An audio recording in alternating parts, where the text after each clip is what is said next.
DHS vowed to a skeptical joint committee to work on all these problems with a sense of urgency.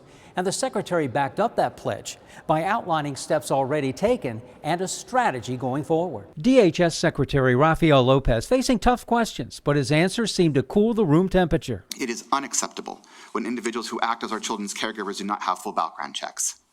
System defects should not be barriers to delivering the highest standard of service and excellence. Auditors discovered the administration was not aware of 7 registered sex offenders that had the same address as an approved guardianship home housing 10 children. The review uncovered one person convicted of murder in 1990 who worked in the system. That conviction should have prohibited his employment there. We found the SSA did not ensure that adults convicted of these crimes were not residing at homes approved for the guardianship program. Following the death of a 16-year-old foster child living in a downtown hotel, the agency adjusted its policy prohibiting stays at hotels, hospitals, and offices, and with unlicensed providers. House Republicans are calling on Governor Moore to fire Secretary Lopez, following a report that 4 days after the directive, a child stayed overnight at a Baltimore City social services office.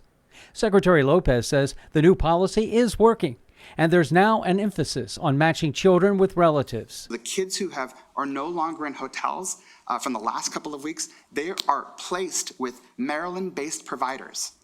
Part of that is because of the way we've engaged the providers and setting new expectations. Again, imperfect as any of that may seem, all of what I just articulated is new and different for how we're approaching this in Maryland. The DHS secretary says the agency inherited many of the problems when taking over in 2023. We have moved with urgency to challenge the status quo, implementing systemic fixes both before and after the audit.